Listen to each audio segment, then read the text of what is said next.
throughout this match yung kanyang efficiency. 2 straight points for Team Philippines. 2-0 lead here in the second set. Sa Pilipinas, they're showing more relaxed outlook. They're in good spirits, Coach. And they're in very good shape. In terms of conditioning, makikita mo, quicker, faster, and the cohesion is very visible para dito sa ating mga national players. Yung recovery, Coach, grabe. Broken play pero naitawid pa rin papunta sa Vietnam side. Gonzaga na naman, and Jubilin Gonzaga breaks down the wall. Joey Gonzaga answering the call of duty. Alam mo, hindi lang magaling na manlalaro, kundi sa tunay na soldado itong si Gonzaga. Over the course of her recovery from an ACL injury, throughout the many question marks that surrounded the back of her mind, she's now a national player once again, looking to reward herself. With a medal after finishing out of the podium for the longest time. First point for Vietnam. And because there are only 4 participating nations, every match is important. Most especially this first one. Philippines had to recover just to get it back to the Vietnamese side. P4 gets roofed. And now the Philippines understanding that without P4 and with P4 shuttle, we have a better chance of keeping the production of Vietnam to a minimum. And Baron, she pointed out, shadows, marks, and executes that offensive block to give the Philippines another 3-point lead. Make that a 4-point cushion on the first service ace.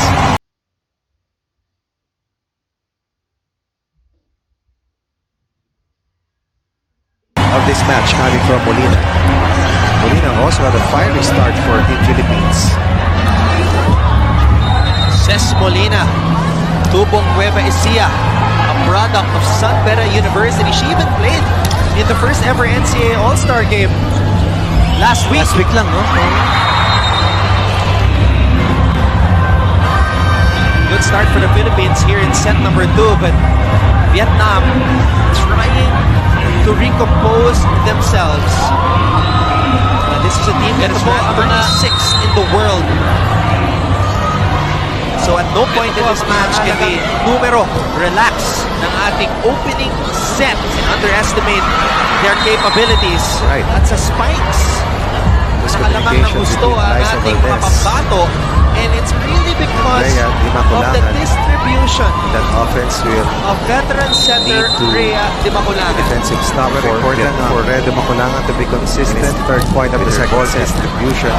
Ako, veterano, tigil sa lahat. And a good read by Arado. Mga kalaban, and she has delivered time and again. Arado is given the Philippines yung mga nagde-debut na by winning the first set. panlalaro natin sa Pilipinas dito sa volleyball. Doing well, ha? Matt Arado showing no jitters whatsoever. Malaking bagay na ang daming nanonood at yung mga nanonood kami sa'yo. Trying to find another source. Probably, yun yung sinasabi natin sa Southeast Asian Games, wala pinag-press of being a national player. But the bigger question, there are no will she be able to sustain this kind of pressure throughout this match? Yung kanyang efficiency. Combination play mula sa Vietnam. Yes. Now Wang gets involved. Meron siyang 2-0 lead here in the second dito set. sa second set. And I believe that was the first activation of the middle short for Vietnam all match long. Let's see if They're in the good Philippines will spirits, be able Coach. to They're in very good take shape. it away likewise of conditioning. Makikita mo, quicker, faster, 7-4. The cohesion is very visible para sa Tumaranyo, ating mga her first national running players. attack attempt of the match. Good recovery. Very short take for Agui Maranyo. She got it resolved. She's tied 4-point lead for Sa Vietnam side. Team Philippines still ahead. Gonzaga na naman, and Jubilin Gonzaga breaks down the wall. Joey Gonzaga answering the call of duty. Alam mo, hindi lang magaling na manlalaro, kundi sa tunay na soldado itong si Gonzaga. Over the course of her recovery from an ACL injury, throughout the many question marks that surrounded the back of her mind, she's now a national player once again, looking to reward herself. Medal after finishing out of the podium for the longest time.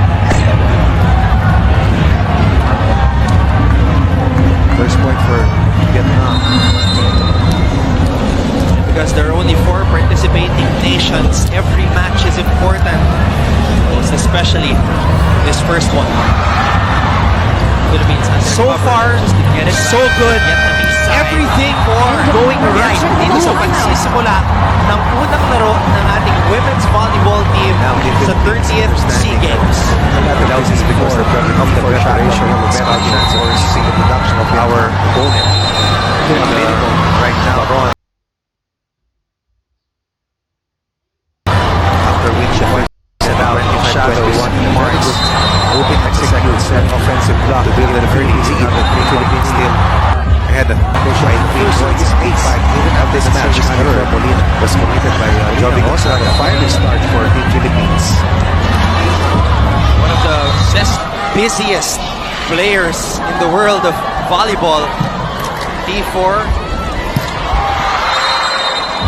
Import for Japan, been a national team player for Vietnam since she was 17, 2014. Running attack na naman para kay Abby Maranyo, na depensahan ni Nguyen. Hindi sumama yung isang blocker doon sa pakagat sa misdirection.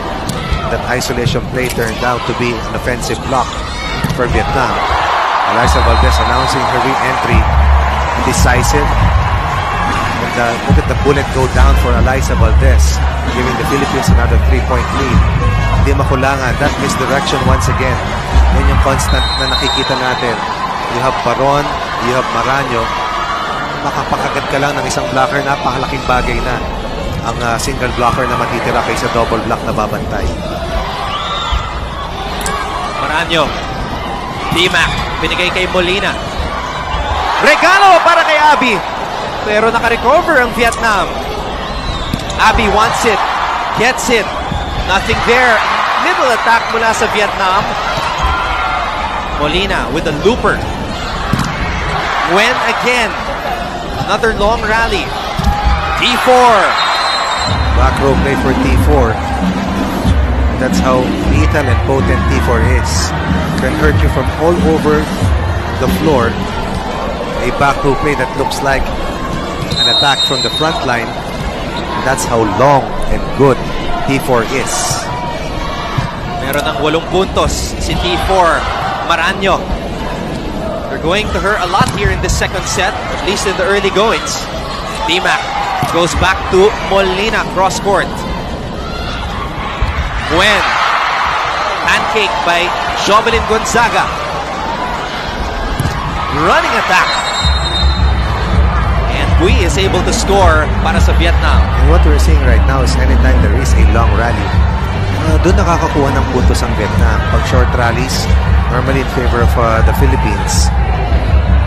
It was a running hit, a slight play delivered by Vietnam. And now it's not just T4 scoring for Vietnam here in set number 2, making it more difficult for Team Philippines to defend the offense of Vietnam. Valdez from the back row.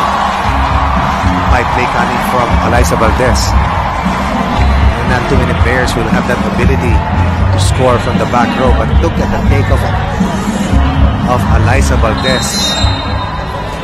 Perfect form, perfect delivery. No one home for Vietnam. Running attack na naman para kay Bui. Bumalik ang bola sa Vietnam. It's a back row attack from T4.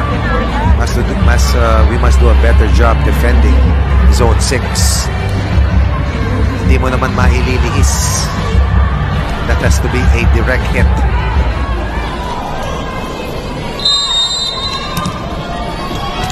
So after the Philippines created a little separation sa pagsisimula ng set na ito, Vietnam coming to within 1, but an error from their setter. And because we started out well, even if Vietnam has made its first uprising where you were still able to protect a 1-point lead earlier before that service error came from the playmaker of Vietnam to restore a 2-point lead for the Philippines.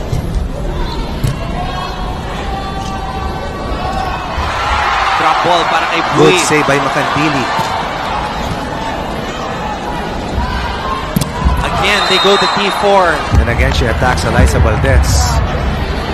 That's the third back row play for T4. And And she becomes the first player in this match to reach double digits. As expected.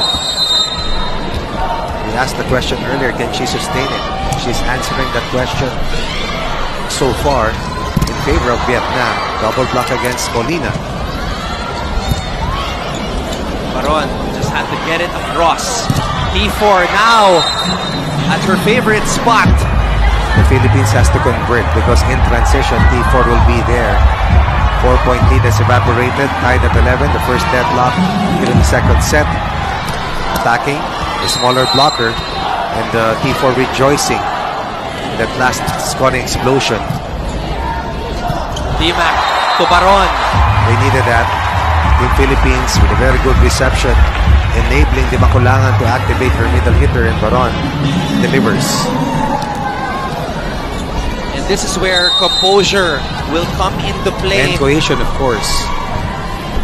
The Philippines knowing that T4 will try to put her team on her back, has that momentum, can't be rattled. Valdez drop ball. Well read by Vietnam. T4 again. Makatili will have to give up that very high free ball to Vietnam. Running attack. And that will go out para kay Bui. Looking for a check ball, none given. 2-point lead for the Philippines at 13-11. So There far, is a challenge on the call by staying in front. Vietnam. Block touch. all throughout the second set up to this point of the match. Up to this point of the set, rather.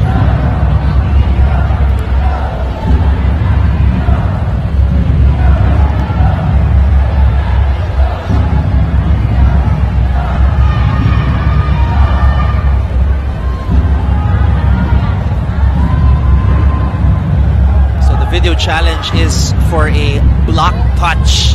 This is Bui Thinga.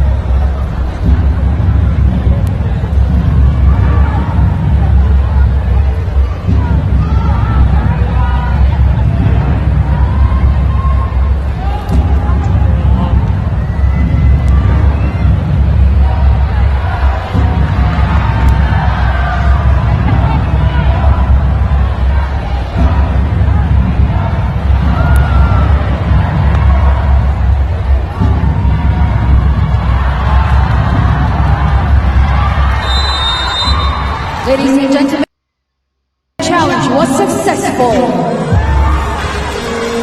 That's huge.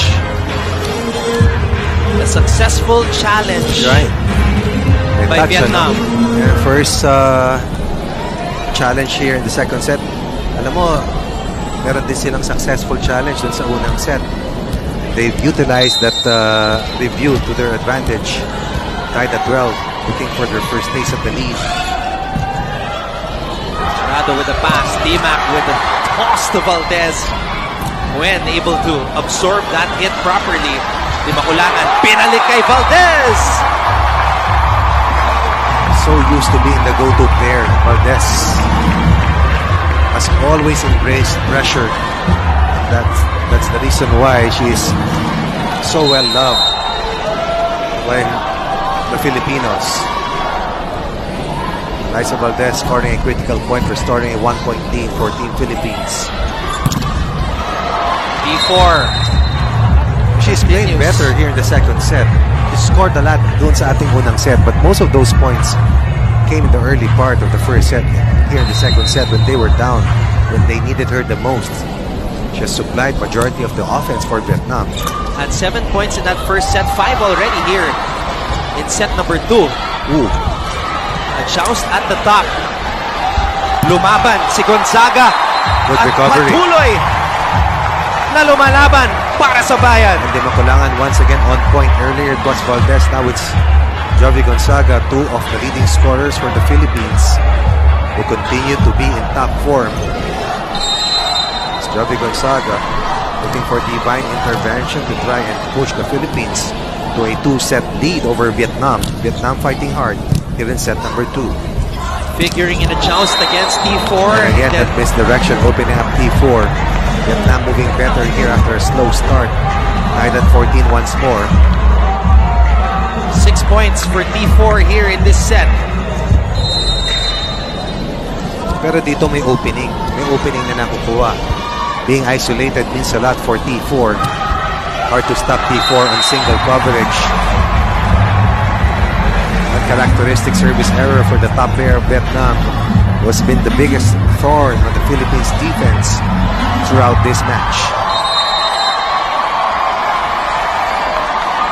Liza Valdez gets that one in. Nothing there for Nguyen. Di makulangan. Back to Molina. Chance for Vietnam. Nguyen. So far, what we are seeing from Vietnam is that they're able to handle the Philippines' net defense much better. And that wall was slow to close.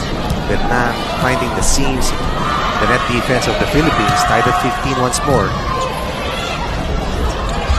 Back row. Drop. What a save there by Nguyen. And a miss for Vietnam. Had the right intention.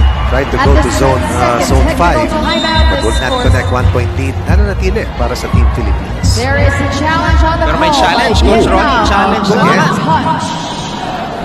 So it's a block touch challenge by Vietnam.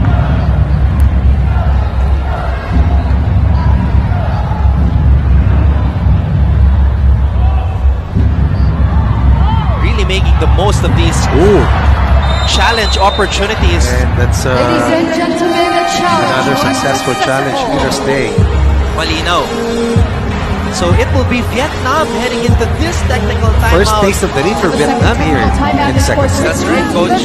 Leading the Philippines 16 to 15.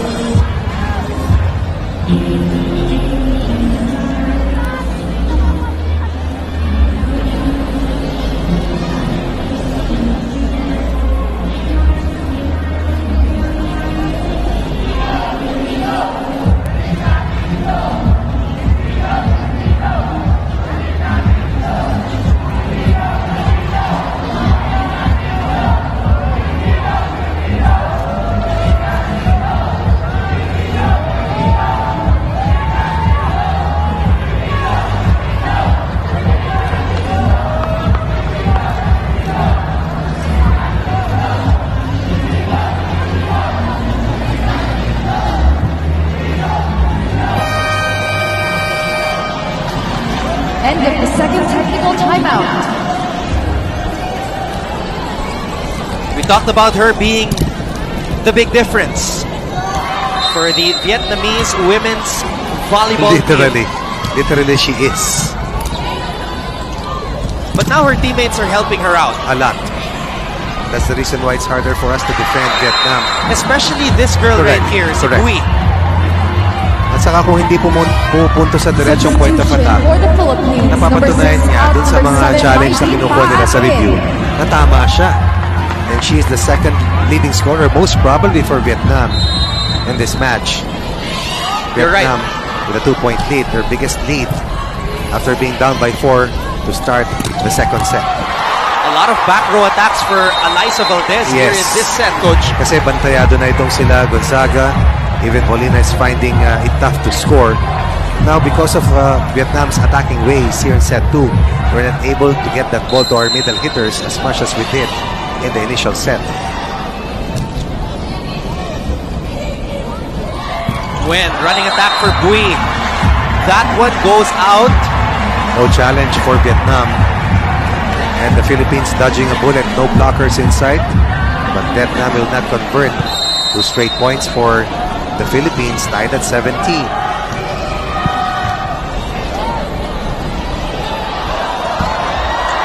Oh!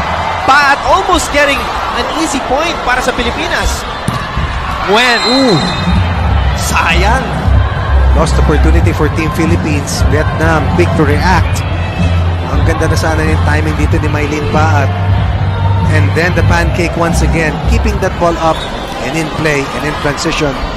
Vietnam will build another solitary point cushion or lead at 18-17. Seesaw battle is what we're seeing after a very quick start by the Philippine team. Arado with her own version of a pancake save.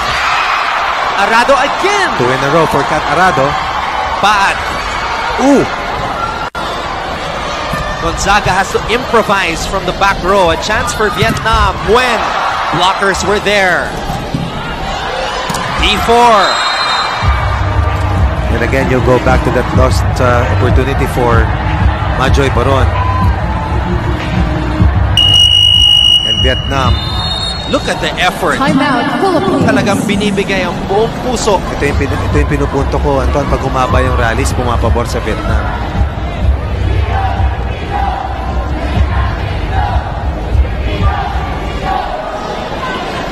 Importanteng timeout mula kay Coach Shaq de los Santos.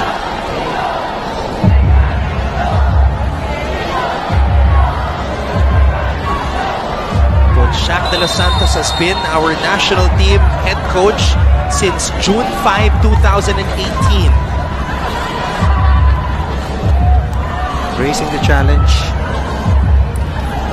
As we pointed out, let's take a look at Pasig City Mayor Vico Soto, together with Richard Gomez and Lucy Torres Gomez.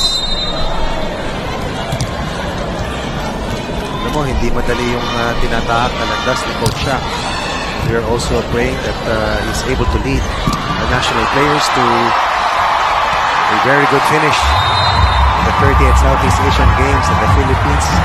Will have tough. 1 point lead for Vietnam. Substitution for the Maganda dito, Coach Ronnie. Lahat ng mga pinapasok ni Coach Shaq de los Santos ay gumagawa ng impact. May lead pa at scored 3 points in the first set. Just scored a point there. Now it is the turn of Gia Morado. We've always known that Vietnam will make a run. The important thing is how to respond to the run of Vietnam and how to regain the lead against Vietnam's second win here in this second set. Quick attack para kay Baron. A better possession for Team Philippines. When we're not scrambling, when we are in the correct position, the rhythm is there. Pag nawala, pag na-distort yung offensive pattern, nahihirapan tayong pumalo.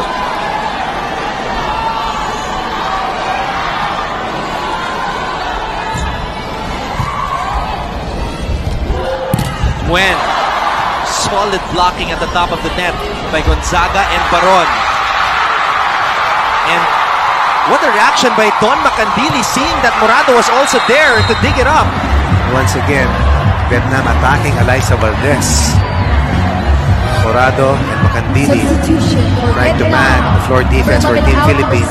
Look at that play coming from Macandili. But on the return play, once again, Vietnam with a cross-court winner. Macandili stepping on the brakes just in time. Parang contortionist na lumabas si Don Macandili ron. Sa hirap para buhayin lang yung bola.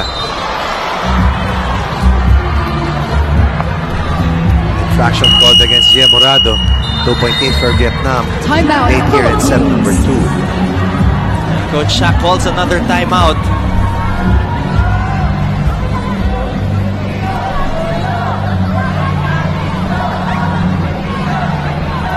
It's important in these moments to stay positive.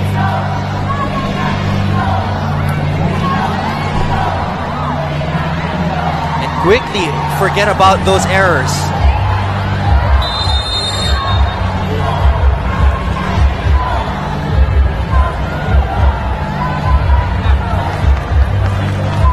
(21) para sa Vietnam, 19 para sa Pilipinas here in set number 2. That's when you think that you're in control. Vietnam suddenly comes back alive and is in a very good position. Try and equalize the set count at 1 set apiece. Pinakamalaking kalamangan hawak ng Vietnam ay 3-point lead at 22-19. The Philippines needing to regroup, needing to fight back. And the crowd here at the Phil Sports Arena trying to energize our squad. Morado. Miss hit coming from the Philippines as Gonzaga fails to connect. Vietnam a point away from its first set point of the match. Well, kung pupunta ka rito sa venue, kailangan lupusin mo na. Hindi lang para makita mo yung mga national players natin up close. Tumulong ka na. At hindi ganun kadalas nangyayaring Southeast Asian Games sa ating bansa. Was that an ace for Vietnam? Inilaga ni Alyssa eh. Substitution for the Philippines. Number 7 out, number 6 sets Molina in. Molina coming in from Mylene Paad. So it was out. Good read by Alyssa. Excellent read coming from the pride of Batangas, Alyssa Valdez. 3.8 for Vietnam. T4. Grabe. Hindi lang siya mahaba at matangkad eh. Ang bilis ng vertical. It's so hard to defend. T4 was played doubly better, even harder compared to her already impressive first set performance. 4 set points for Vietnam here in set 2. She already exceeded her points in the first set with 8 points here in set number 2. And here she is, T4. Another chance for the Philippines. Gonzaga. Ayaw pang bitawan ang set na ito. Gonzaga saves 1 of 3 set points for Vietnam. Timeout, Vietnam. And now Coach Nguyen Tuan Kiet calls a timeout.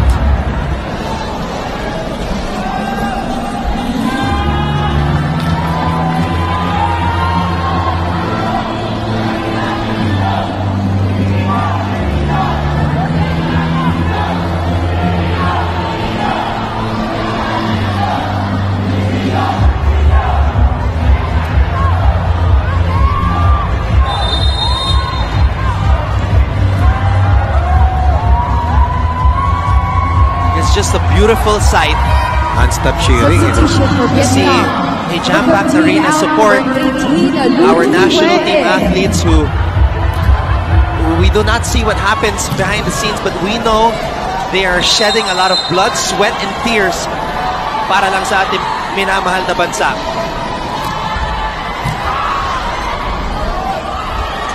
T4. Paron gets this rally to continue. Valdez. Check ball. Valdez, Gonzaga keeping the Philippines alive. And these are the two players from the Philippines who also helped out the Philippines immensely in that success in the first set win of 25-21. 2 set points saved by the Philippines so far against Vietnam. T4 will try to close the set. Not yet. Morado to Valdez, who breaks down the wall. Morado has taken over the spot of Rhea de Maculangan. Look at the eruption inside the Field Sports Arena. Lead down to 1 for Vietnam. 3 set points Timeout, saved by the Vietnam. Philippines.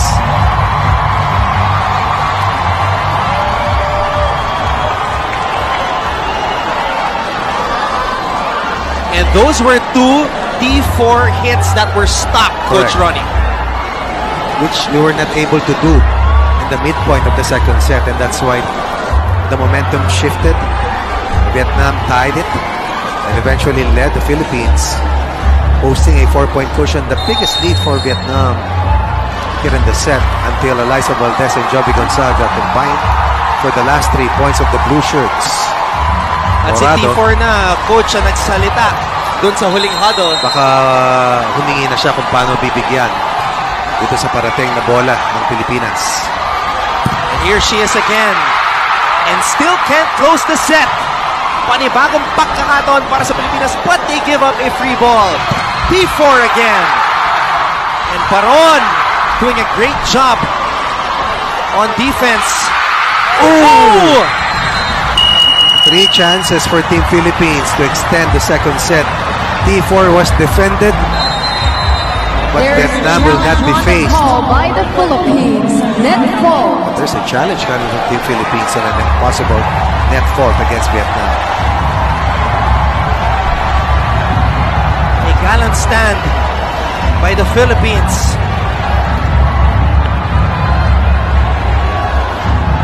Sending up a prayer.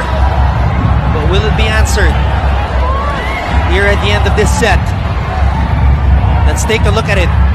Net touch ang challenge dito.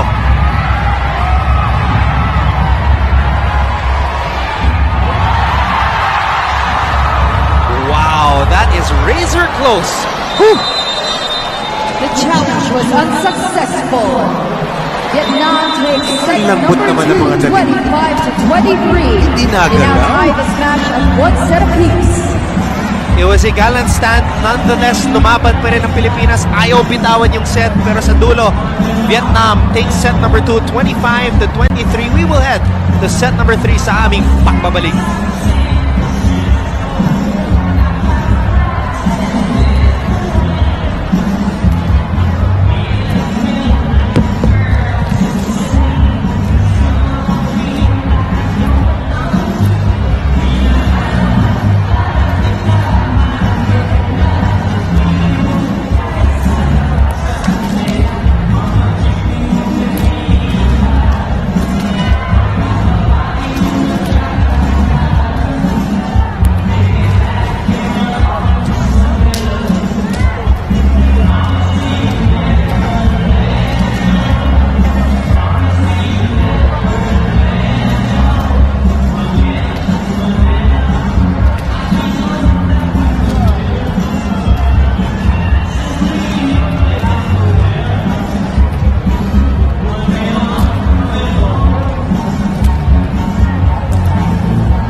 Based on the statistics sa spikes, nagkakatalo, Coach Ronnie. May connection yung floor defense dito kasamang Anton. Floor defense of Vietnam has improved in terms of effort and in terms of keeping that ball in play. And it has resulted into a better flow of offense for them.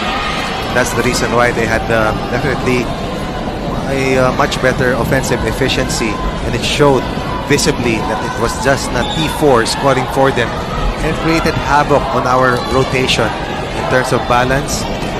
Vietnam forced the Philippines to scramble a lot.